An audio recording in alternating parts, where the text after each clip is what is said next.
예, 지방선거 특집, 교육감 특집으로 다시 왔습니다.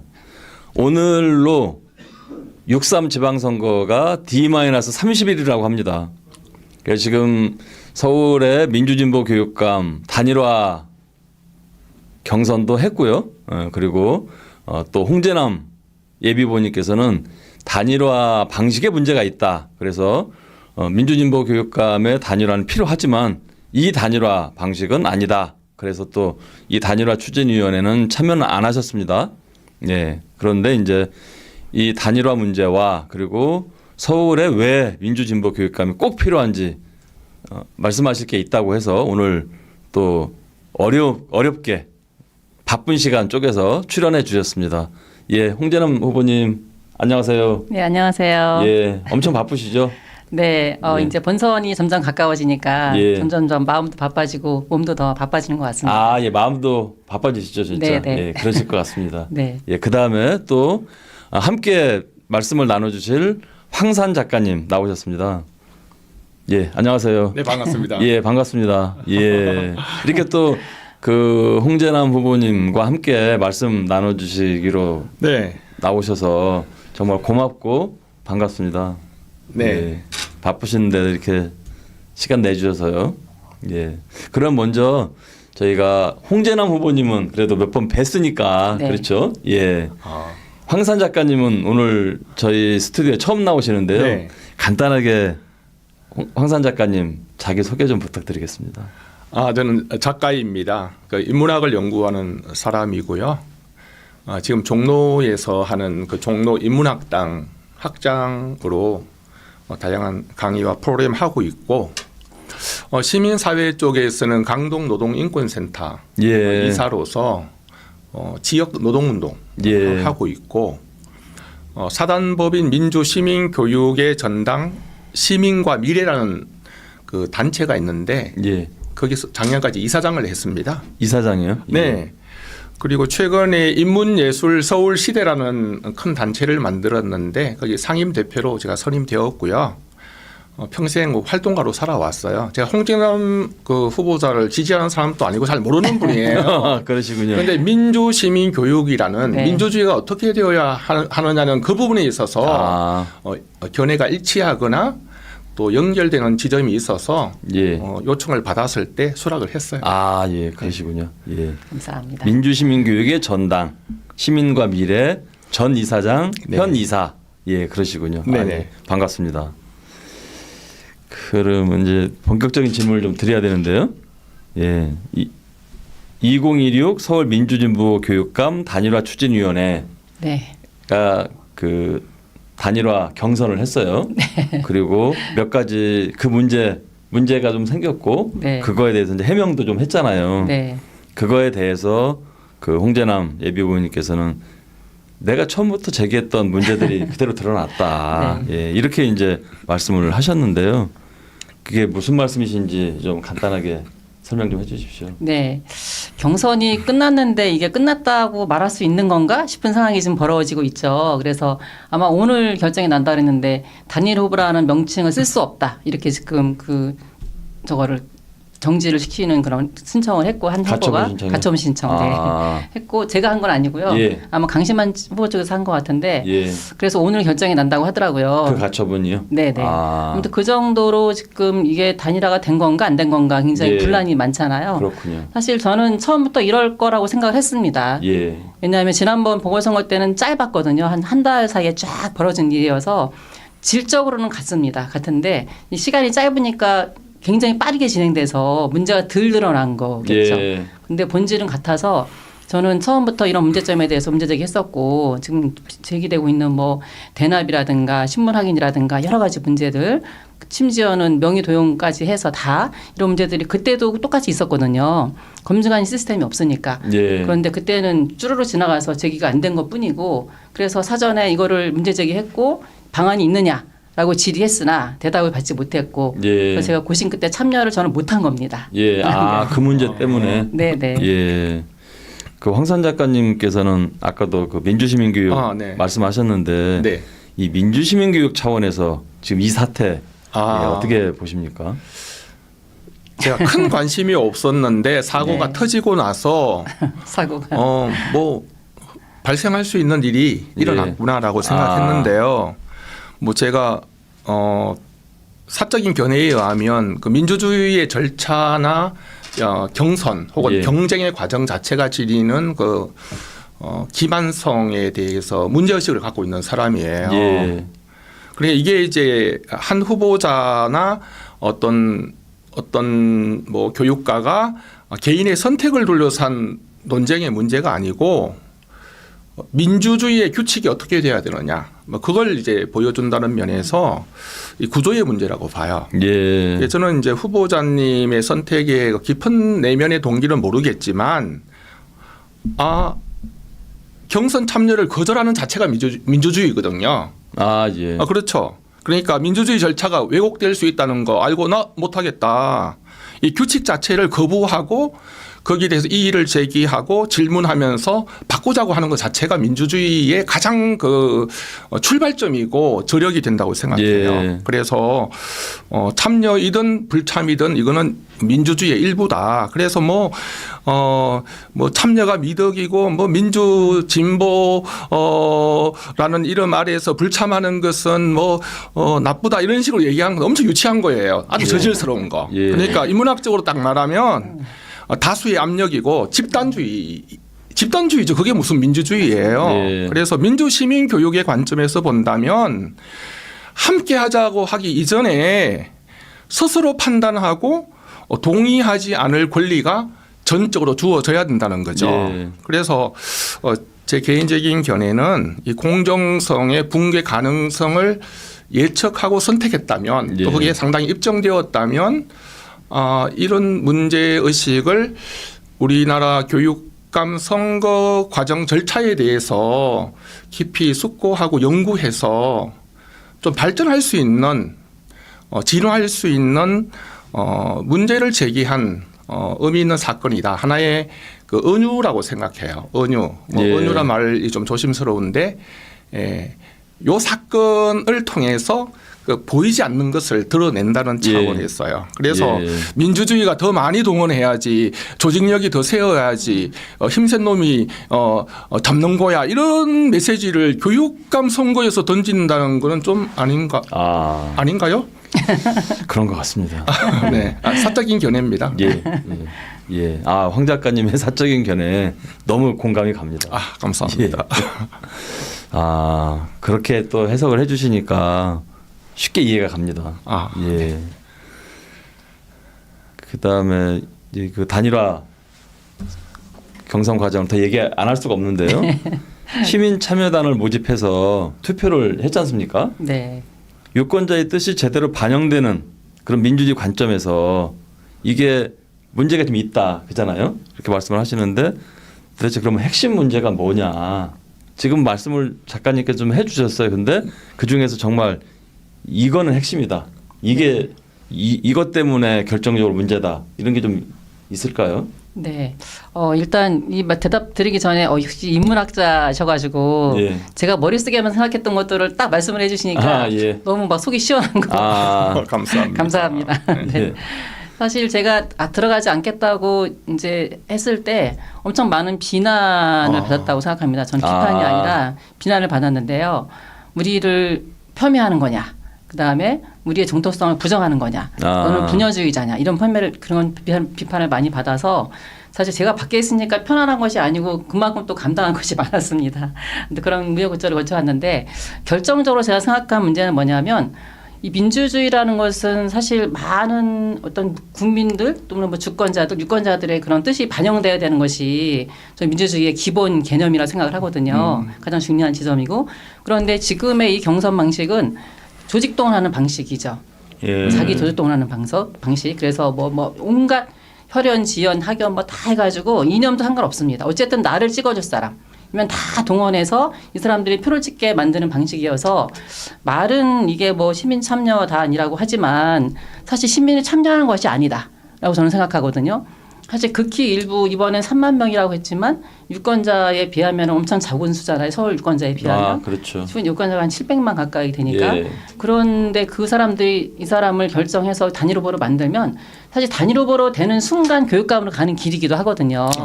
네, 왜냐하면 이 사람이 임주 진보 진영이 대표로 나가기 때문에 그러면 이게 과연 유권자의 뜻을 잘 반영한 그런 경선 방식이라고 할 수 있나? 교육적인 방식인가? 이게 민주적인 방식인가? 합리적인 방식인가에 대해서 예. 저는 굉장히 많은 문제 제기를 했었고 사실 그렇게 문제 제기한 것은 아까 말씀드렸지만 24년도에 경험이 있었기 때문에 그때는 제가 못 모르고 들어가서 했지만 이번에 들어가 보니까 이거는 도저히 아니다. 그런데 교육감으로 나가는 내가 그런 불합리한 저는 진흙탕이라고 생각했거든요. 예. 비민주적이고 진흙탕이고 비합리적인 이 룰 속에 내가 들어가야 되나? 그래서 비록 밖에서 욕을 먹을지언정 들어가지 못하겠다고 생각한 거였고 핵심적인 문제는 이 경선 방식이 전혀 교육적이지 않고 전혀 민주적이지 않고 그래서 이 어떤 유권자의 뜻을 제대로 반영하는 시스템이 전혀 아니라는 점 예. 이게 가장 큰 문제라고 생각합니다. 아, 그렇군요. 예. 네. 작가님은 어떻게 생각하시는지요? 좀 난처한 상황이에요. 그러니까 제가 이제 이번에 출마하신 대부분의 후보자님 중에 상당수를 알고 있고요. 아, 예. 직간접적으로 알고 있고 다 예. 존경하는 분이에요. 예. 그런데 왜 이렇게 할 수밖에 없느냐 이거야. 이거는 결국은 이제 제도 문제라는 거지. 예. 그러니까 사람 문제일 수도 있지만 이건 제도 문제인데 이 선거라는 그 게임 방식 자체가 예. 결국은 선거에 참여하고 나서는 사람들을 어떻게 선택할 수밖에 없도록 만드는 그 구조 자체가 문제가 있다는 거죠. 예. 그런데 교육감 선거라면 그 지금 약간 형식적인 민주적 절차를 하고 있는 그 대의민주주의 선거 방식과 좀 다른 좀 예. 진화된 좀 교육적인 어떤 민주주의를 보여주는 현장이 되어야 되는데 기존의 정치판하고 똑같아 이거야. 예.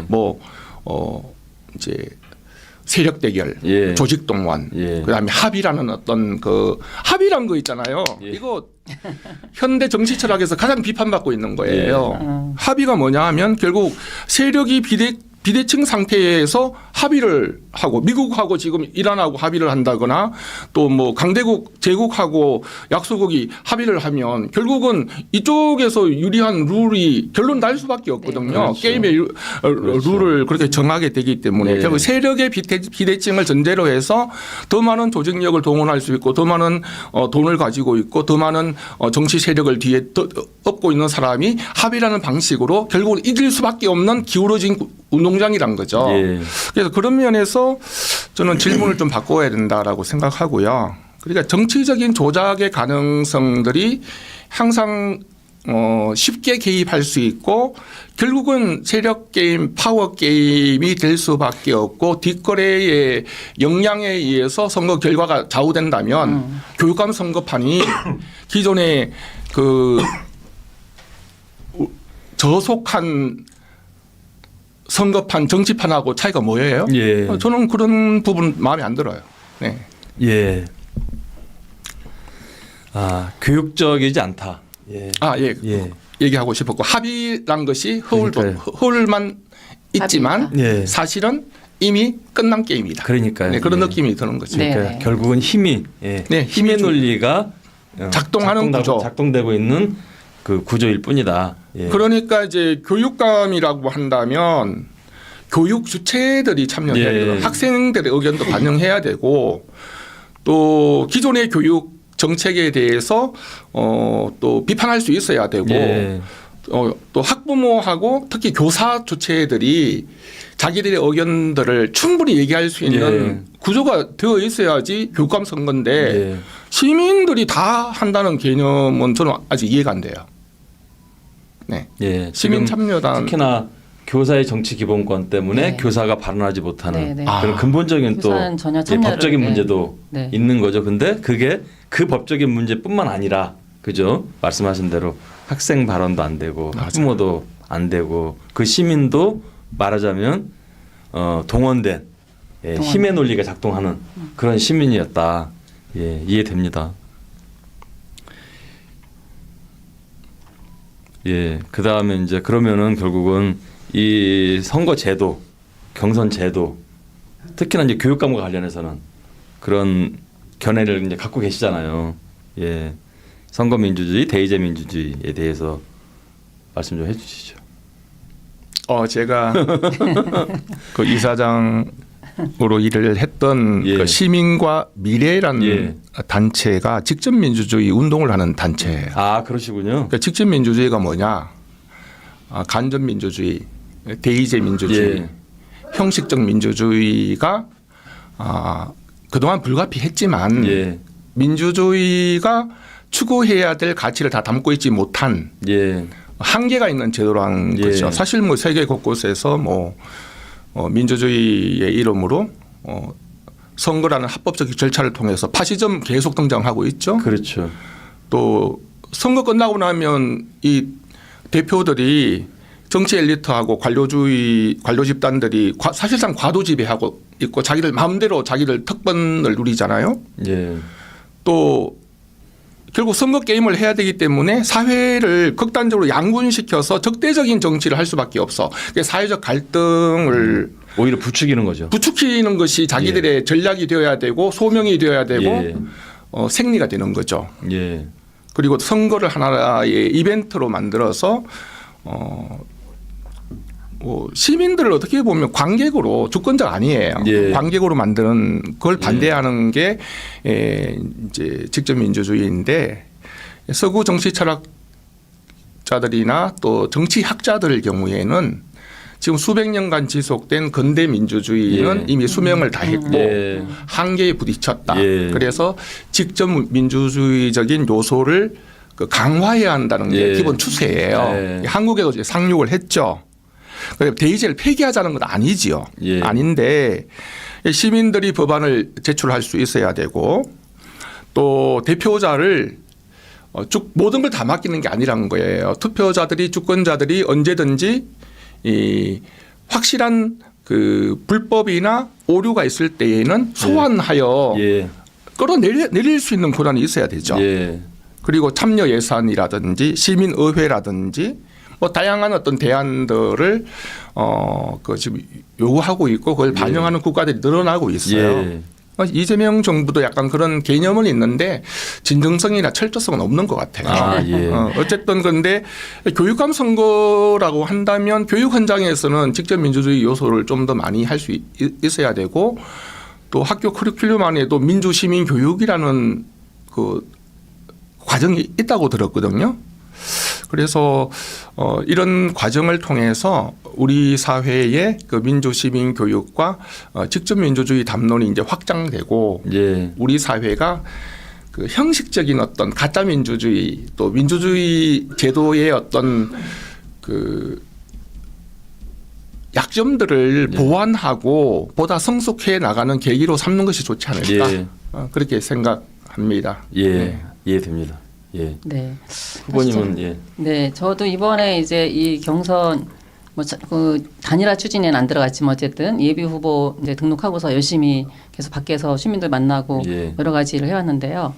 이 과정에서 이제 기자님들이 인터뷰라든가 기사 이제 쓰는 것들 받았을 때 한 가지가 뭐였냐면은 그 중에 하나가 직접 민주주의에 대한 부분이 있었어요. 예. 강현만 기자님께서 그래서 인연이 있은 저희가 된 아, 것도 한데 그러시군요. 네, 네. 예. 거기서 직접 민주주의 추첨제를 의견을 물어보시더라고요. 아. 그래서 제가 얼핏 알고 있었지만 그 기회에 찾아봤어요. 이게 무엇을 의미하는지. 아하. 그래서 공부를 약간 했거든요. 보면서 이거에 대해 입장이 어떠냐고 이제 기자님이 물어보셨는데 저는 원칙적으로 동의한다. 예. 굉장히 사실 저희 이 경선 하는 과정에서 엄청나게 많은 그 어떤 에너지를 쓰게 되거든요. 그렇죠. 이 에너지가 근데 필요한 에너지인가? 예. 정말 불필요한 에너지이고 서로 간에 싸우고 치고받고 서로 간에 이 불신을 키우는 그런 에너지거든요. 예. 하고 나면 거의 이제 그 넉다운이 되는 거죠. 그래서 이렇게 왜 해야 되는가에 대해서 저는 근본적으로 회의감을 갖고 있었고 그런데 직접 민주주의 그 추첨제라는 것이 굉장히 전 신선했어요. 그 아이디어가. 예. 사실 근데 이거는 저희들이 갖고 있던 저가 갖고 있던 아이디어 같기도 한데 저는 이제 교사 교육감이 돼야 된다는 신념이 강한 사람이어서 이 경선 과정과 추진의 경선 과정과 별도로 교사들 단일화를 추진을 했거든요. 작년 11월 달부터 예. 교사 단일화. 네, 교사 단일화 를 추진해서 교사가 단일화가 돼서 한 사람이 나가서 이 현 교육감이랑 붙자 이런 구도로 가자고 계속 주장을 했었는데 그때 그 과정이 이제 작년 11월 달부터 시작이 됐고 11월, 12월 토론회도 하고 여러 차례 했습니다. 12월, 1월, 2월로 가면서 한 사람씩 빠져나가서 결국은 이제 안 된 거죠. 이게 안 되게 됐는데 그때 제가 그랬어요. 하도 어떤 룰로 할 거냐고 하도 말들이 많아서 정 안 되면 가위바위보 하든가 사다리 타기를 하자. 선배들도 그 얘기를 하셨어요. 우리 지금 교사교육감이 당시에 4명이었는데 후보가 이 4명이 다 자질로 봐서는 큰 차이가 없다. 누가 해도 잘할 수 있을 것이다. 그러니 이 4명이 검증이 되었다면 추첨제로 그게 추첨제인 거죠. 가위바위보, 뭐 사다리 타기 뭐 다르지 않다고 생각하는데 저는 그런 방식으로 돼야 된다고 생각을 했었거든요. 왜냐하면 그것이 그래도 가장 이 에너지를 적게 쓰면서 가장 효율적인 그때 민주적인 방식 아닐까라고 저는 생각을 했었고 학교에서도 그런 것 같아요. 학교에서 제가 교장을 하면서 민주주의가 무엇인가를 많이 고민을 하게 되잖아요. 네. 아까 민주시민교육 얘기하셨는데 저는 민주시민교육 커리큘럼에 들어있어서 커리큘럼을 하는 것도 중요하지만 학교 자체가 민주적인 학교가 돼야 된다고 생각을 하거든요. 학교 문화 자체가. 네. 그래서 아이들이 생활 속에서 내가 정말 민주 어떤 시민의 주권자로서 내가 주인이 되고 있네? 이런 것들을 경험했을 때 그것이 이제 실제 민주시민으로 갈 수 있다고 생각하는데 제가 고민스러운 지점이 여러 부분이 있었어요. 저희 특히 이제 아이들은 뭐 제 자치를 약간 나중에 말씀드리고 교직원 회의를 할 때 최종적인 결정을 늘 다수결로 하거든요. 다수결로 하는데 물론 다수결로 할 수밖에 없겠죠. 지금 이 상황이 마지막 결정하려면 그렇지만 다수결의 전제는 뭐냐면 일단 충분한 수기가 돼야 된다는 점 전제가 그렇죠. 돼야 되고 저는 또 어떤 건들은 꼭 다수결로 해야 되는 것인가? 라고 생각이 들 때도 있었어요. 그래서 제가 이제 교정하면서 한 건에 대해서는 제가 다수결로 하지 않고 선생님들한테 읍수를 했었어요. 만장일치 해달라? 네, 만장일치 해달라. 그냥 나의 의견을 제가 읍수를 하면서 여러 선생님들이 의견을 냈는데 그게 뭐였냐면은 코로나 때 아이들이 한 학기를 지나고 나서 거의 이제 저희가 근무한 학교가 어려운 학교라서 거의 아이들이 방치돼 있었거든요. 그래서 제가 2학기 때 이제는 코로나에 대해서 우리가 많이 대처를 하고 있으니 오전 오후로 아이들 등교하게 하자. 네. 오전 오후 교대요? 네, 교대로. 조금씩이라도 와서 점심은 같이 먹고 점심은 돌아가면서 먹고 그러니까 점심은 먹이고 수업은 짧게라도 해서 아이들이 안전한지 확인하고 그렇게 하자라는 걸 제가 제안을 했거든요. 제안할 때 제가 모두에 그렇게 말씀드렸어요. 처음부터 이건 다수결을 정하지 않았으면 좋겠다. 이건 굉장히 시급한 문제다. 그러니 이번은 나의 호소를 들어줘라.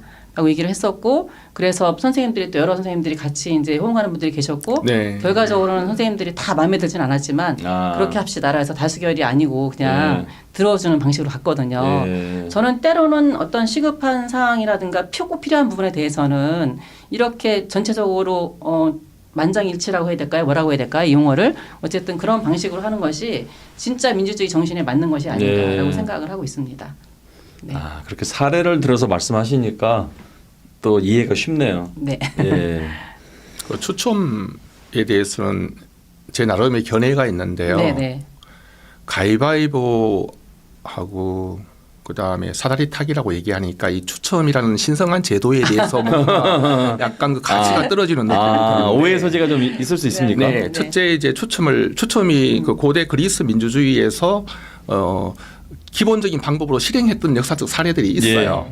또 성서에도 그 추첨제가 있거든요.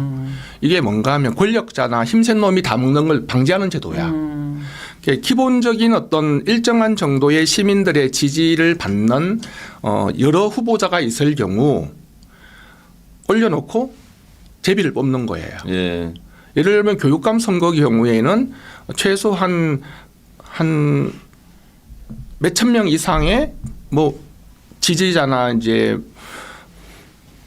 또 교사들의 어떤 청원들이 있을 경우 그런 사람들이 10명이 되든 5명이 되든 교육감을 능력이 있다고 보고 신성한 의식을 치러야죠. 그래서 대한민국의 서울 교육감 선거는 이런 분들을 모셔서 누가 되든 간에 100% 지지하고 협조하고 함께 하기로 했다 하고 하면서 이벤트를 하면 대한민국 민주주의가 바뀌죠. 저는 그렇게 교육감 선거가 되면 좋겠어요. 그런 그 소위 추첨제도 의식과 절차가 좀 필요하다. 그렇죠. 이런 말씀이시군요. 또 자격 요건도 일정 정도 필요하죠. 알겠습니다. 제가 이번에 답변 드릴 때 그 자격 요건을 말씀드렸었거든요. 예. 뭐 아무나 와서 뭐 맞아요. 이렇게 예. 가위바위보 아니고 그냥 자격이시죠. 예. 자격 요건을 가진 사람에 대해서 예. 사실 제가 제안으로 내세우고 있는 건 뭐냐면 이번에 내세웠던 것들도 그럼 대안이 뭐냐라고 저한테 물어보거든요. 이 예. 조직동원 방식이 아니라면 그래서 제가 추첨제까지는 그때는 그냥 생각을 많이는 못했지만 지금 가능한 것은 진짜 이 무작위로 어떤 그 패널단들을 구성을 해서 그 패널단들을 나이 그다음에 뭐 학력 여러 가지 고려해서 구성한 다음에 이분들이 정말 긴 시간 동안 수기 토론을 해서 예. 후보자들을 놓고서 거기서 마지막에 투표하는 방식이 그나마 차선책이다라고 예. 제가 제안을 하고 있었습니다. 예. 알겠습니다. 예. 그다음에 이거는 홍재남 후보님께 좀 드리는 질문인데요. 네. 아까 처음에 그런 말씀을 드렸었는데 매일 직접 시민을 만나시잖아요. 네. 예. 그럼 주로 그 시민들과 어떤 소통 또는 뭐 어떻게 소통? 예. 네. 어떠세요? 제가 이제 추진이 안 들어가니까 저는 뭐 사람들을 막 그렇게 모을 필요는 없잖아요. 그래서 사실은 저의 지지자들은 그럼 우리가 무슨 일 해야 되나요? 라고 저한테 물어보기도 하는데 그럼 제가 저를 많이 알려주세요. 이렇게 이야기를 해요. 제가 정치하던 사람도 아니고 아주 유명인사가 아니라서 교육 같은 거 열심히 하던 사람이어서 예. 일단은 시민들을 만나면서 아 홍재남이라는 사람이 괜찮은 사람이 있구나라는 것들을 좀 같이 만나면서 이야기를 나누고 싶어서 예. 거리로 나갔는데요. 거리에 나가면 굉장히 깜짝 놀란 점은 뭐냐면 시민들께서 교육감 선거를 거의 모르고 계십니다. 그렇죠. 깜깜이 선거라고 하는 이유가 이건데요.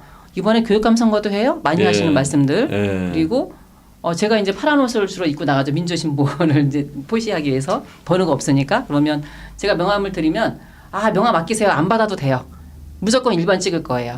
그렇게 이야기하세요. 예. 아깝다. 아까우니까 거리 안 나와도 되고 그냥 무조건 찍을 테니까. 무조건 1번 찍으면 안 되잖아요, 근데. 네네. 교육감 선거는 번호가 없잖아요. 없어서 그것도 이름을 외워야 되거든요. 가나다 순으로 유리하겠네. 네, 가나순도 아닙니다. 요즘은 네. 투표구마다 다 이름이 다르게 랜덤이에요. 나오거든요. 랜덤으로. 그래요? 예, 그래서 네. 번호가 어떤 투표소에는 1번, 어떤 투표소에는 3번, 막 이렇게 나오잖아요. 네, 네, 그죠? 순서가 이름 자체가 없고 이렇게 쭈루룩 이름이 이름이 나오는데 중요해, 진짜. 제가 이름을 외워주세요. 제가 홍제동 홍제남이에요. 막 이러면서 이제 홍제동 가서는 홍제남 네, 이렇게 네. 얘기하시겠네요. 다른 곳에 가도 홍제동 홍제남이에요. 그러면 홍제동 이러면서 좀 홍제동. 인식이 되시더라고요. 아하하. 꼭 이름을 암기해야지만 찍을 수 있는 선거인데 네. 그것과 그리고 또 제가 이제 드리는 말씀은 왜 내가 나왔는지를 말씀을 드려요. 제가 왜 나왔는지. 지금까지 서울은 계속 교수님들만 했다. 네. 계속 그랬거든요. 근데 교수님들은 사실 학교 현장을 잘 모르신다.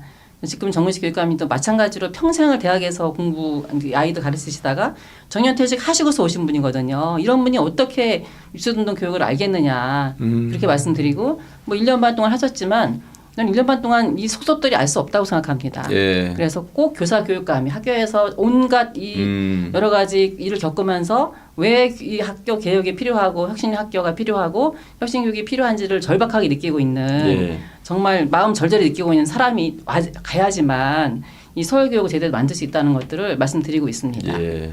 그러면 많은 분들이 그렇죠. 현장에서 아는 분이 하셔야죠. 이런 얘기를 많이 하십니다. 네. 네, 실제로. 네. 그러시군요. 예. 며칠 전에 보니까 관악산 입구에도 가셨던데요. 예. 네, 그날 꽃도 많이 피고 막 그런 내용도 보이더라고요. 네, 저 가나스타에 간 건 되게 좋은 거리 유세였던 것 같아요. 그러세요? 왜냐하면 예. 산에서 좋은 공기 마시면서 아. 내려오시는 분들한테 이렇게 명함 드리면서 이제 말씀드리는데 또 내려오시는 분들이 산을 다녀오셔서 그러시는지 마음 여유가 있어서 그런지 너무 잘 받으시더라고요. 하산길에 하산길에 많이 보셨군요. 네, 네, 예. 네. 올라가실 때는 좀 분주하실 것 같아서 예. 하산하시는 분들을 주로 이제 드렸는데 너무 잘 받아주셔서 너무 감사했어요. 그래서 저도 같이 좀 이 산속에서 힐링이 되고 그리고 또 내려오시는 분들도 흔쾌히 받아주시면서 막 응원하시고 가시면서 꼭 되기 바래요. 이러시면서 축하해요. 막 그러셔서 제가 단일 후보는 아니지만 설명을 구구절절 드릴 수는 없고 예. 감사합니다. 이러고 네, 그날 거리 유세는 성공이셨네요. 네. 예. 그다음에 이제 또 이어지는 질문이기도 한데요. 존 듀이는 학교는 민주주의의 훈련의 장이다. 이런 얘기를 했잖아요. 네네네. 그러면 이제 두 분께서는 우리나라 교육 현장이 어떻게 하면은 민주주의의 훈련의 장이 될 수 있느냐, 민주주의 교육의 현장이 될 수 있느냐, 이어지는 말씀이긴 합니다. 네. 작가님께 먼저 좀 여쭤보겠습니다. 네, 제가 존두이를 좋아하거든요. 그러세요? 네, 좋아하고 또 존두이의 책이 집에 한 5권 있어요. 근데 작년에 제가 그 이재명의 따뜻한 실용주의라는 책을 썼는데 존두이가 실용주의 철학자잖아요. 그렇죠. 예. 그런데 이분이 실용주의보다 오히려 민주주의와 교육 철학자로서의 위상이 더 분명해요. 예. 근데 그분이 하시는 말씀의 핵심이 뭔가 하면 학교는 이 사회를 압축한 실험실이라 이거죠. 예. 그런데 대한민국이라는 이 사회가 학생들로 하여금 민주주의를 배우게 할 수 있는 곳인가? 시민의 참여가 곧 정치인데 시민이 주권자인데 학생들이 선거라든지 우리나라 정치판을 보니까 정치는 민주주의는 연락에 적대적으로 싸우는 것이구나. 예. 쌈질하는 곳이 정치구나. 이걸 배우는 거죠. 예. 투표 정말 충분히 자기의 의견 생각을 자유롭게 표현하고 그리고 또 참여할 수 있는 다양한 방법들이 있는데 수단과 방법을 가리지 않고 세력이 세고 말빨 세고 돈 많으면 당선되는구나. 이걸 배우고 있다는 거죠. 예. 또 물질 중심주의. 돈이 최고다라는 가치를 우리 사회가 아이들에게 가르치고 있다는 거죠. 예. 그런 면에서 우리 사회가 과연 아이들에게 민주주의와 건강한 가치를 가르치고 있는 사회인가에 대해서 문제 제기를 하고 있는 사람이 존두인데 예. 대안을 말씀하라고 하시니까 저는 학생들에게 학교나 선생님들이나 학부모들이 좀 기다려주고 한평생에 걸쳐서 이 아이들이 시민으로서 주체적인 인간으로서 성장하는 과정 속에 있다는 것을 인정하면서 교육을 해야 한다고 생각해요. 예. 그러니까 지식의 양적 축적이나 좋은 대학에 입학하는 것이 교육의 목표가 되어서는 안 된다는 면에서 근원적인 성찰이 필요하다. 예. 또 한 가지는 학생들이 자기 생각을 명료하게 또 솔직하게 또 가급적 설득력 있게 민주적으로 표현하는 훈련들을 많이 하는 교육을 했으면 좋겠어요. 현장 실습도 중요하고요. 예. 근데 학습자 중심적으로 교육을 설계해야 되는데 우리는 유교적인 삼강오륜 교육으로부터 일제의 제국주의 교육과 또 독재 시대의 국가 이데올로기 주입 교육에 너무나 익숙하고 예. 그 흐름이 지금의 교육 제도에 여전히 짙게 남아 있는 게 아닌가. 예. 근원적인 변화가 필요하다고 생각합니다. 예. 예. 네. 말씀을 좀 잘해주셔가지고 제가 따로 별도로 말씀을 어떻게 드려야 되나 싶은 정도로 말씀을 너무 잘해주셨는데요. 사실 전적으로 동감합니다. 작가님 하신 말씀에 대해서. 학교는 12년이라는 굉장히 긴 기간을 아이들이 학교에서 지내잖아요. 이 기간은 굉장히 소중한 시간이라고 생각합니다. 많은 아이들이 함께 지내면서 정말 다양한 그런 다양한 생각을 가진 타인과 예. 어떻게 같이 이 세상을 같이 더불어 살 것인가를 배우는 것, 예. 그리고 의견을 조율할 것인가, 그게 다 민주주의적인 훈련이겠죠. 그렇죠. 그런 과정이 학교에서 실제로 이루어져야 한다고 생각하거든요. 예. 예를 들어서 이런 거죠. 도덕 시간에 쓰레기 버리면 안 돼, 남을 때리면 안 돼, 이렇게 배우죠. 그게 동그라미 이제 100점인 거죠. 맞아. 그런데 실제에서는 남을 때리거나 또는 타인을 배려하지 않거나 예. 그렇게 생활하는 것들이 예. 용인되는 사회가 된다면, 그리고 학교가 그런 학교가 된다면 아이들은 제대로 민주주의를 배울 수 없겠죠. 예. 그래서 저는 학교 문화가 굉장히 중요하다고 생각하는데 이 학교 문화는 굉장히 여러 가지 요소가 있는 것 같아요. 가장 중요한 요소는 당연히 교사죠. 교사들이 어떤 생각을 맞아. 가지고 아이들을 만나고 있는가, 그리고 그 교사들을 어떻게 그렇게 교육에 진짜 민주주의 경험을 할 수 있는 그런 교육과정 운영할 수 있도록 만들 것인가는 또 교장의 역할이고, 또 교장들이 그렇게 할 수 있게 만드는 것은 교육감의 역할이겠죠. 더 넘어가면 이제 그 정부와 국가의 역할이 될 텐데, 어쨌든 결론적으로 학교에서 실제로 민주적인 그런 절차와 그리고 경험과 실패와 합의와 토론을 경험할 수 있는 맞아요. 그런 네. 교육과정 운영돼야 된다는 것인데, 이것은 저는 좀 우려스러운, 요즘 민주시민교육법 관련 법이 막 나오고 있는데 저는 우려스러운 지점이 있어요. 모든 거를 다 법으로 만들 수는 없거든요. 법으로 예. 만든다고 해서 해결되는 것도 아니고. 예. 그리고 민주시민 교육이라는 것이 어떤 특정한 어떤 본교과 수업으로 들어가는 순간 또 다른 업무가 됩니다. 예. 안전교육 또 다른 업무가 되고 또 다른 예. 업무가 그렇군요. 되거든요. 그렇죠. 학교는 그걸 가장 잘 알고 있죠. 예. 그래서 가장 중요한 것은 모든 교육과정을 운영할 때 모든 교과 선생님들이 그 수업 시간에 그렇게 운영해야 되는 것이죠. 예. 그렇죠. 예를 들어서 모둠을 짠다라든가 아니면 수행평가 한다든가 예. 뭐 여러 가지가 있습니다. 모든 생활 속에서. 예. 그렇게 선생님들은 수업 속에 녹여서 민주시민 교육을 해야 하고 그리고 학교를 운영하는 측면에서는 예를 들어 학생회를 운영할 때 학생회한테 이거 해 이렇게 학생 자치 담당 선생님이 해주는 것이 아니라 학생회가 처음부터 본인들이 무엇을 할지 계획을 세우고 학생의 예산이 주어지거든요. 예. 예산도 자기들이 얼마나 필요한지 예산 계획을 먼저 제출하고 그리고 예산 계획도 실제 세우고 실제 집행하고 이런 예. 과정들이 실제 학교 생활 속에서 이루어져야 되는 거죠. 예. 주권자로서 주인으로서 맞아요. 실제 그걸 실행해야 되는 것이죠. 예. 그런 경험들을 살 수 있는 것이 저는 학교라고 생각하거든요. 네, 맞습니다. 근데 그렇지 않으면 아이들은 이게 암과 삶이 일치하지 않은 그런 예. 교육 과정이 된다면 사실 제가 가장 많이 강조하는 거기도 한데 잠재적 교육 과정이라고 표현하는데 잠재적 교육 과정이라기보다는 오히려 저는 그게 더 중요하다고 생각해요.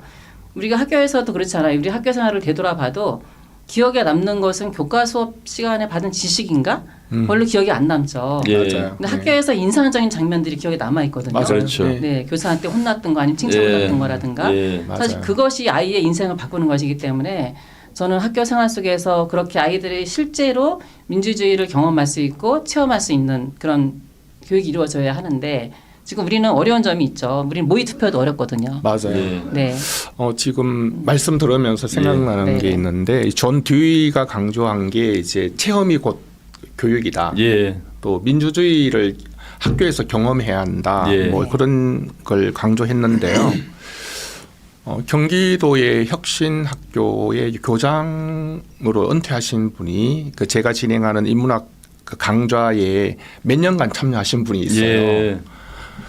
그분이 이 교장이신데 교장실을 놀이터로 만들었어요. 아, 예. 아이들이 거기 와서 언제든지 처음에는 어색해하더니만 안 오겠죠. 쉬는 시간에 아이들이 와서 어울리고 예. 책 읽고 대화해요. 그리고 그 학교는 전교생 1학년부터 6학년까지가 전체 토론을 하는 다양한 모둠을 형성하는 것이 실험되고 있고요. 예. 또 엄마 아빠가 바빠서 맞벌이 하기 때문에 도서관을 이용하지 못하는 그 아이들을 위해서 엄마 아빠와 함께 도서관에 저녁 시간에 올 수 있도록 저녁 시간에 학교 도서관을 개방하시는 거예요. 예. 그리고 아이 집에 혹은 또 소외된 아이 집에 교장이 직접 찾아가서 대화하고 또 손잡고 얘기하고 그런 이야기들을 들으면서 제가 대한민국 교육이 희망이 있다. 이게 좋은 네. 선생님들이 많이 계시구나. 저는 그게 바로 민주주의의 학습의 장이 되는 예. 학교이고 또 교사나 교장 선생님이 얼마나 중요한가를 예. 사례로 경험했던 적이 있어요. 아, 그러시군요. 맞습니다. 네. 저도 한 말씀만 좀 드리고 네네. 싶은데요. 제가 2015년에 처음 그 서울 혁신교육지구 네, 그 할 때 이런 에피소드가 있었어요. 그 당시에 학생들 초, 중, 고 학생들하고 함께 이제 그 워크숍을 했는데요. 네. 그렇게 나중에 학생들이 요구를 하더라고요. 한 2시간 정도 진행을 했는데 혁신교육지구 그중에 서울 혁신교육지구가 우리 학생들에게 잘 되라고 우리 학생들에게 뭔가 도움이 되라고 네. 우리 학생들이 성장하라고 이거 하자는 거 아니냐. 그러니까 우리가 학생들이 혁신교육지구의 사업을 다 일일이 계획할 수는 없다. 왜? 우리가 대상이니까 계획할 수는 없는데 그 사업 계획은 학교 선생님, 부모님, 마을의 교육활동가 그런 분들이 하셔라 하시는데 그 사업 계획에 검토권을 달라. 그 사업 계획이 그 사업의 대상이 우리 학생들인데 우리 학생이 그 사업에 참여할 만한지 그리고 우리에게 도움이 될 만한지 그런 거를 좀 검토할 수 있는 검토권을 달라 이런 요구를 했어요. 그래서 그 당시 그 워크숍에 참여했던 모든 어른들이죠. 학부모, 교사, 그다음 마을 활동가 상당 그때 한 몇십 명이 계셨는데 거기서 동의했습니다. 검토권을 주기로 하겠다. 근데 우리가 여기서 결정할 수 없으니 여러 단위 그 모임이 있잖아요. 그 회의가 있잖아요. 그 회의 기구에 가서 논의해 보겠다. 그래서 그 회의 기구에 가서 논의했는데 모두 동의했습니다. 네. 만장일치로. 그래요? 예, 학생들에게 검토권을 주자. 그래서 나중에 실제로 검토권을 줘서 검토를 해서 그 검토를 거친 다음에 사업 계획을 완성했거든요.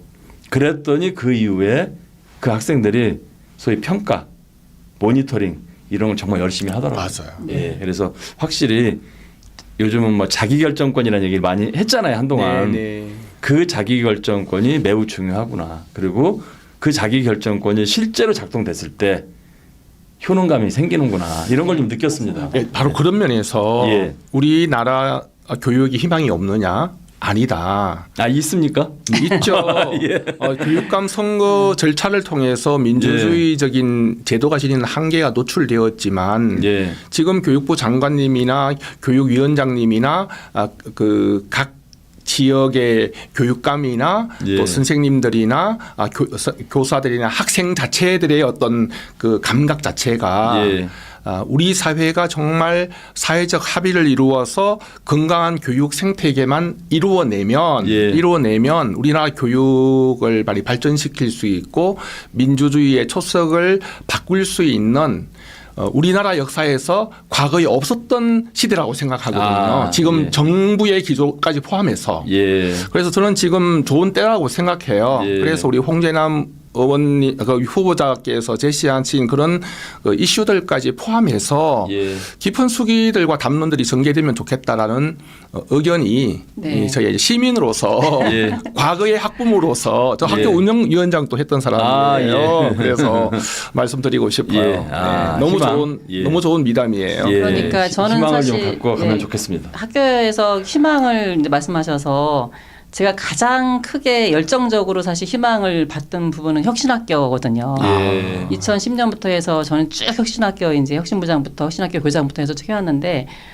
굉장히 어렵죠. 여건은 굉장히 어렵지만 학교에서 변화를 시도했고 학생, 그다음에 교사, 학부모, 지역사회까지 같이 사주체가 함께 학교를 공교육을 정상화시키고 제대로 된 교육을 만들어 보려고 했던 그런 그 정책 그리고 실제 성과를 냈던 것이 혁신학교 정책이기도 하거든요. 네. 네. 그래서 저는 학교가 굉장히 암울하다고 말을 하지만 이런 혁신학교 정책을 보면 변화가 가능하다. 예. 그리고 그 변화가 가능하도록 이제는 교사들이 학교에서 엄청 열심히 했지만 이제는 교사들뿐만 아니라 이것을 정책적으로 교육청, 교육부가 시스템을 만들어줘야 된다라고 맞아요. 제가 강력하게 주장하고 있는 바입니다. 예. 네. 아 희망에 대해서 얘기하니까 또 기분 좋아지네요. 네.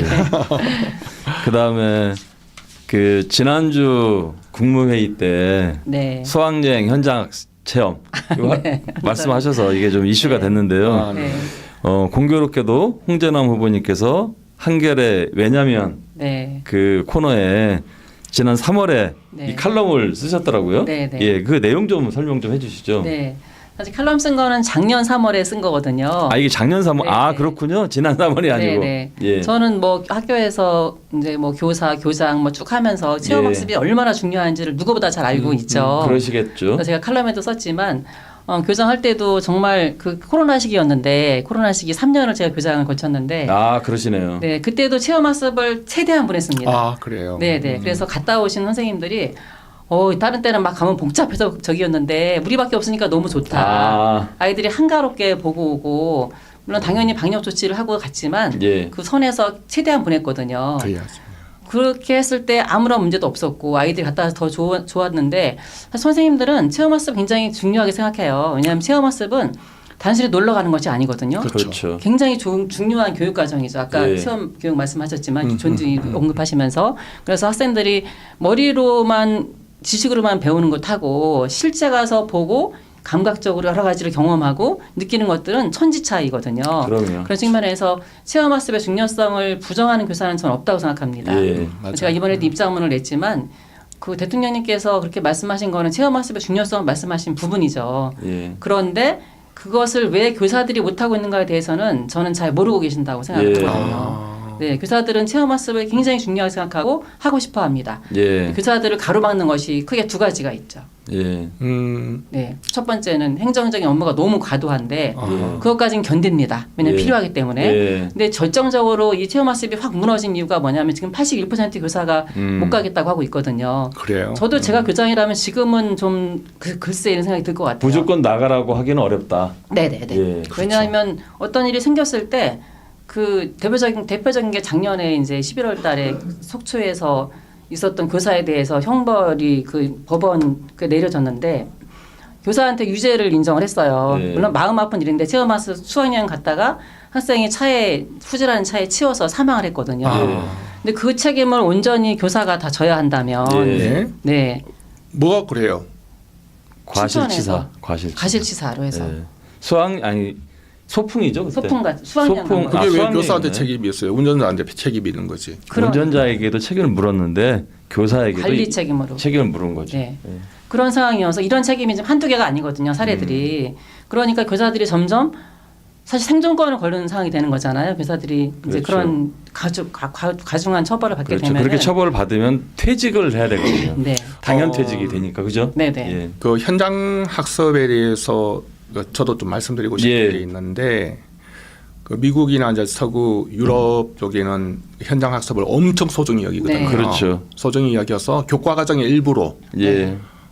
그래서 자연사 박물관 그리고 또 뭐 자연 현장 그리고 또 과학관, 대학, 기업도 가고요. 기업 현장도 많이 가죠. 연예인도 만나고 맞습니다. 예. 또 이런 스튜디오도 방문하고요. 그렇죠. 네. 이게 이제 당일 코스로 많이 해요. 예. 근데 수학 여행과 같은 방식의 그 장거리 여행에 대해서는 나라마다 좀 편차가 있는데, 예. 근데 아이들에게 추억이 필요하긴 해요. 그런데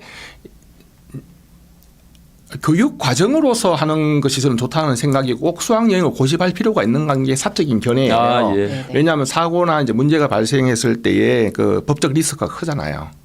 그리고 미국 경우에는 수학여행 없어요. 제가 아는 범위 내에서 거의 없어요. 아, 그렇군요. 거의 없고 유럽은 다양하게 국제 해외 여행까지 있는데 저희 아이들도 뭐 사실 그 현장 학습을 해외에서 좀 했던 적은 있어요. 있는데 제가 바라는 바는 선생님들이 그렇게 느낀다면 그건 현실이다. 그런데 선생님이 단지 책임지지 않으려는 태도가 아니라 제도적으로 교사를 보호하고 아이를 보호하는 제도적인 안전망이라든지 보험 제도라든지 책임을 교사나 학교에 전가시키지 않는 성숙한 논의와 구조가 전제되지 않으면 저도 안 하겠어요. 네네. 그래서 그런 부분은 토론이 많이 되어야 될 것 같고 교사를 비방하는 논리는 전 동의하지 못해요. 네, 네. 맞습니다. 그래서 저희가 교사들이 요구하는 것도 뭐 말씀하신 대로 수학여행에 대한 이제 검토도 필요하죠. 필요한가 그걸 떠나서 어쨌든 모든 체험학습 지금은 심지어는 운동장에서 노는 것조차도 예. 운동회조차도 그래요? 네 운동회조차도 지금 거의 안 하고 있거든요. 점점 사라지고 있거든요. 왜냐하면 운동회 다치면 안 되니까. 네. 다치면 안 되니까. 다치면 그 예. 책임에 대해서 여러 가지 문제가 발생해서 그러니까 교사들이 마음껏 이거를 어떤 교육 활동을 펼 수 있는 환경이 전혀 잘 안 되고 있는데 제가 조금 더 말씀드리면 이런 근본적인 문제는 어디에 있다고 생각하냐면 교사들이 목소리를 낼 수 있는 루트가 없습니다. 길이 없습니다. 맞습니다. 네, 이번에 교육감 선거하면서도 사실 교육부 장관님께서 대답을 잘 하시지 못한 것도 예 맞습니다만 하시고 못하신 것도 저는 그렇게 제가 진단했어요. 이번에 교육부 장관님도 학교를 떠나신 지 엄청 오래되셨죠. 학교 현장을 떠난 지가 살짝 현장을 떠나신 지가 아, 그렇죠. 떠나셔서 이제 뭐 밖에서 활동하시고 예. 또 이제 교육감 하시고 다시 예. 교육장관 가셨는데 학교 현장의 생생한 목소리와 이런 것들을 속속들이 알기 위해서는 저는 현장 교사들이 계속 이렇게 정책에 같이 예. 목소리를 낼 수 있는 그런 길이 있어야 된다고 생각하거든요. 근데 그러지 못한 이유는 교사들의 정치 기본권이 없습니다. 예. 그래서 제가 이번에 교육감 선거 때도 다른 사람들은 다 만나는데 교사들하고는 교원 단체하고는 대표는 만나지만 교사들하고 만나서 정책을 나한테 물어보거나 제가 그런 간담회조차 그럴 어렵습니다. 수가 없죠. 그래요? 네네. 예. 누굴 지지하지도 못합니다. 예. 교사들은 누구 지지한다고 표명도 못하고 예를 들어 홍재남한테 후원금도 못 보내고 예. 홍재남한테 좋아요도 못 누르고 이런 상황이거든요. 그래서 교사들이 이렇게 이 현장을 가장 잘하고 있는 교사들이 이렇게 목소리를 못 내는 환경에서야 민주시민 교육도 그렇고 지금 교육 정책도 그렇고 여러 가지 문제가 굉장히 저는 아주 심각하게. 아니 교육감 선거라면 저는 교사들이 결정권의 한 30% 이상을 그쵸. 자주해야 된다. 중요하죠. 예. 학부모들이 학부모 학생들이 한 30% 정도, 또 시민들이 한 30% 정도, 또 10% 정도는 전문가들의 평가. 이렇게 해서 교관 뽑아야 되는 거 아니에요? 왜 정치 게임으로 하는 거죠? 예. 그러니까. 왜 교사들이 이 견해를 표현할 수 없는 교육감 선거인데 개입할 수 없는 이게 말이 되나요? 이게 그러니까요. 무슨 민주주의예요? 그러니까요. 제가 이제 조금만 보충 설명드리면 다 아시겠지만 두 분 다 우리 구독자님들께서 미처 모르는 분들도 계실 테니까요. 5.16 때 아, 예. 박정희 군사 정권이 교사의 정치 기본권을 없앴습니다. 그랬어요. 왜 그랬냐면은 4.19 때 청년 학생이 일어났잖아요. 맞아요. 그렇지만 그 청년 학생을 지원하고 도와준 데에는 교원 노조가 큰 역할을 했습니다. 근데 그 교원 노조가 정치적인 활동을 너무 많이 했다. 그것도 소위 좌파 그 당시 빨갱이였다. 그런 논리로 그렇죠. 그런 논리로 교사들에게는 소위 빨갱이처럼 정치 활동을 못하게 뭐 명분은 좋죠. 정치 중립, 교육의 중립성을 지킨다는 이유로 교사의 정치 기본권을 박정희가 박탈했습니다. 그리고 그 법이 지금까지 유지되고 있습니다. 와우. 60년이 넘었는데요. 예. 잘 모르셨죠? 네? 예. 대충 그러니까. 감은 잡았는데 그렇죠. 네. 예. 이승만 아니면 네. 박정희의 작품이라는 예. 건 정도는 이승만 알았는데 네. 예. 4.19하고 관련되는군요. 그렇습니다. 4월 혁명. 그렇습니다. 네. 예. 그래서 엄밀히 따지면 이것도 교사의 정치 기본권 쟁취는 새로운 걸 만들자는 게 아니고 정상화하자는 것이죠. 정상화하자. 그렇죠. 원래 있던 건데 네. 박정희 군사 정권이 이걸 없앴다. 그러니 다시 정상화하자. 그런 취지라고 볼 수 있습니다. 그렇죠? 네, 맞습니다. 예. 그러면 이제 저희가 시간이 꽤 돼서요. 네. 마무리할 시간이 됐습니다. 네. 그래서 네. 오늘은 정말 교사의 정치 기본권 꼭 필요하다. 그다음에 학교는 민주주의 교육의 현장이어야 한다. 네. 예. 민주주의의 훈련의 장이어야 한다. 그렇죠. 이렇게 좀 말씀드리면서 네. 두 분께 그래도 마무리 말씀 하실 수 있는 시간을 드리겠습니다. 네. 네. 작가님부터 좀 마무리 말씀 부탁드리겠습니다. 생활 정치라는 이 예. 그 프로그램 예. 이게 바로 민주주의라고 생각하거든요. 예. 저도 그렇게 정치라는 생각합니다. 것은 그대의 정치 그다음에 뭐 정치인들이나 엘리트들의 예. 것이 아니라 시민들과 그리고 우리 삶의 소소하고 작은 것들, 예. 경험들, 또 만남들, 또 활동들 이런 것들이 모여져서 이루어지는 민주주의. 예. 그리고 미시적인 경험들 예. 이런 것들을 통해서 형성되는 민주주의가 진짜 민주주의이고 예. 이것들을 부정하면서 소수의 엘리트들이나 또 정치인들이 이 적대적인 공생 체제로 계속 이익과 권력을 공유하는 이 체제 빨리 분쇄돼야 된다. 예. 그것을 해내는 주체는 시민들이죠. 예. 네. 생활 정치 열심히 해야 됩니다. 예. 네. 열심히 하겠습니다. 네. 예. 더 열심히 하겠습니다. 네. 예. 네. 제가 교육감 출마 선언 1월 말에 한 다음에 4개월이 넘었네요, 벌써. 그러네요. 3개월이 넘었네요. 3개월 넘어왔는데 아까 하신 말씀 너무 감사해요. 사실 제가 거부할 권리가 있죠, 그렇죠? 그렇죠. 네, 저는 거부하고 옳지 않았기 때문에 뚜벅뚜벅 지금까지 왔습니다. 그리고 그런데 막상 경선이 끝나고 났더니 저한테 승복하라고 막 그러더라고요. 그 추진이 사람뿐만 아니라 추진이 주변 사람들도 제가 경선 결과에 승복해야 된다 그래서 아니 나는 들어가지도 않은데 왜 내가 승복하느냐. 좀 더 이해가 잘 안 가거든요. 그래서 그렇게 말씀드리고 있고 저는 저희의 원칙과 소신대로 민주주의자의 삶을 살았던 그 방식 그대로 민주주의자로서 삶을 살아가고자 합니다. 저를 끝까지 응원해 주시기를 부탁드립니다. 홍재나입니다. 감사합니다. 예, 고맙습니다. 예. 오늘 저희가 지방선거 특집, 교육감 특집으로 민주주의와 교육에 대해서 1시간 동안 말씀 나눴습니다. 두 분께 감사드립니다. 고맙습니다. 예, 고맙습니다. 감사합니다, 작가님. 감사합니다. 즐거웠어요. 예, 저희는 이렇게 오늘 순서 마치고요. 안타깝지만 내일은 어린이날 또 쉬는 날입니다. 예, 내일 어린이날 즐겁게 어린이들과 함께 보내시기를 바라고요. 모레 수요일 9시 30분에 다시 뵙겠습니다. 모레 수요일에는 김서구 희망연대 본부 본부장님, 희망연대 노조로 시작했던 단체인데요.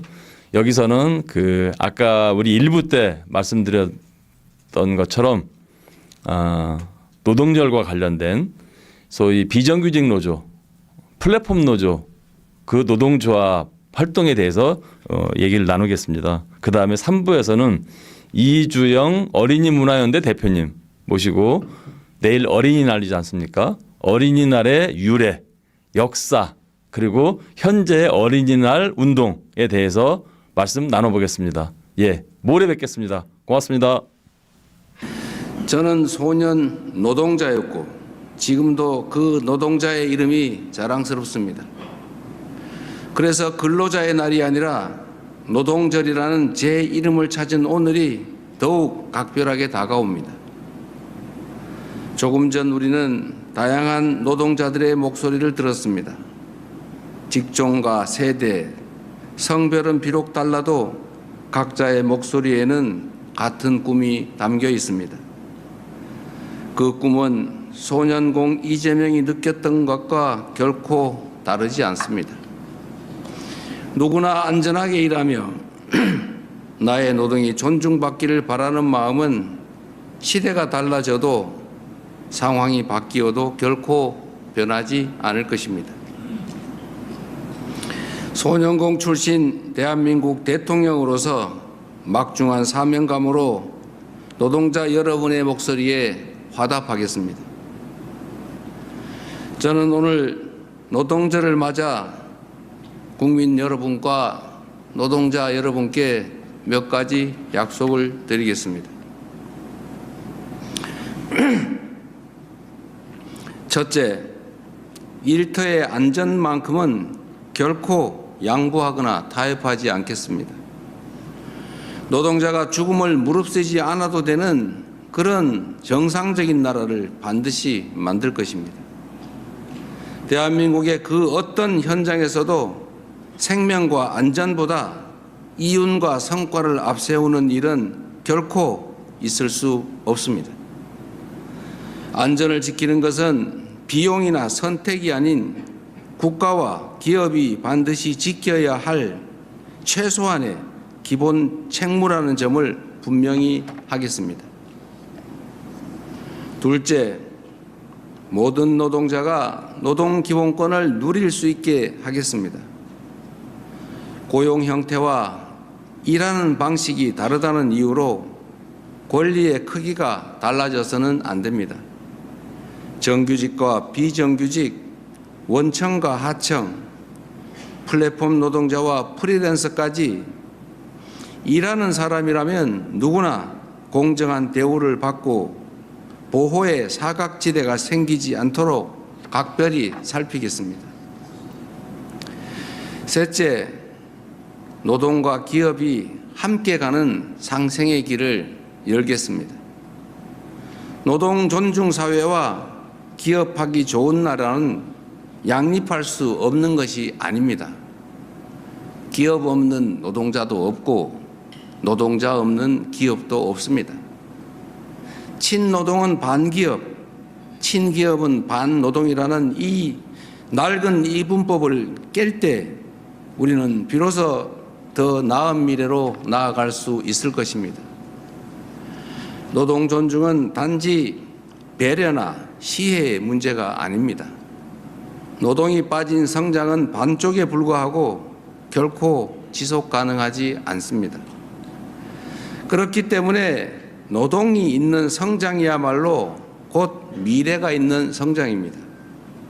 노사가 서로 존중하며 대화할 수 있는 상생의 생태계를 조성하겠습니다. 노동과 기업, 공정과 혁신, 성장과 분배가 선순환하는 진짜 성장을 반드시 실현하겠습니다.